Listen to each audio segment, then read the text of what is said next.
Chaotic first few minutes after the collapse. Residents hurried outside to safety, but some were still trapped, and one woman needed emergency surgery while still inside. Joe McCoy introduces us to Peach and Lexus Berry and shows us the impact the collapse still has on them, both physically and emotionally.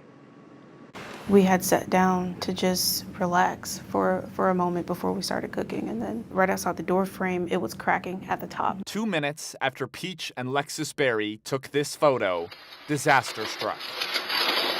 We were literally about to head out the door. She already had her hand on the door, but literally within that second, everything fell. And Peach fell with it. 4 stories down, with 2 more stories falling on top of her. Cement just stacked up like on the side of my head, and I did have my arms free, so I was moving a few things so that I could breathe. Did you break any bones in the fall? I did not. Wow. Not one bone. It's freaky almost because how surrounded with so many things that fell that were heavy. I was scared. I didn't know where she was.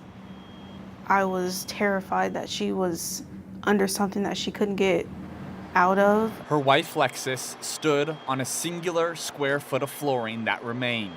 She was able to pry the front door of their apartment open and escape. And if I wasn't standing where I was, if I was just a little bit to the left, a little bit to the right, like I would have fell with her. Ma'am, come with me, come with me. As much as she's a miracle, I'm a miracle too, because I was able to walk out the building standing, because I can't imagine us both really hurt. Okay, where were you at? For the first time, they are seeing video of a sobbing Lexus, showing officers where Peach fell from. You're okay. I knew that she fell because I heard her scream from behind me. I was freaking out because I had no idea where my wife was. Peach was trapped for 8 hours. She held pieces of rubble in front of her face to prevent the broken sprinkler system from drowning her. In those 8 hours, did you ever think you were gonna die? There was a moment, but then my survival skills kicked in, and it was like, no, this isn't it for you. Like, you're going to live to tell your story. Dying wasn't an option that day. Peach's left leg was pinned underneath the rubble. Doctors were forced to amputate it on scene in order to save her life.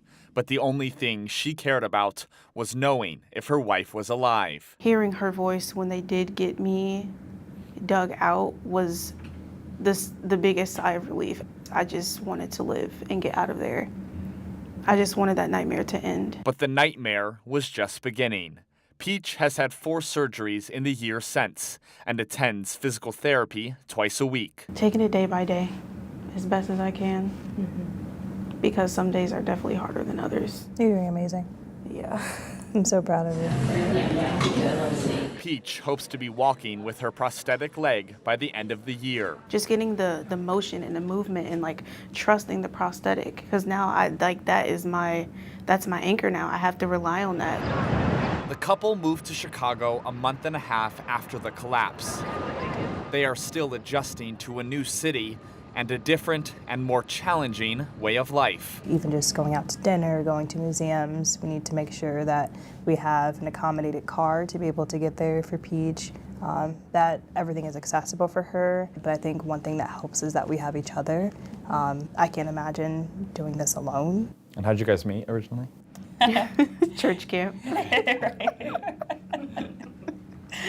She's my best friend, and She's my best friend. Yeah.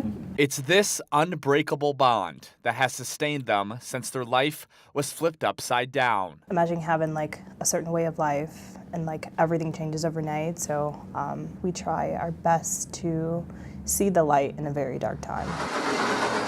Beyond the physical and mental fight, it's a fight for accountability. We're doing the best we can, that's for certain. Yeah. But we're standing 10 toes down on getting justice.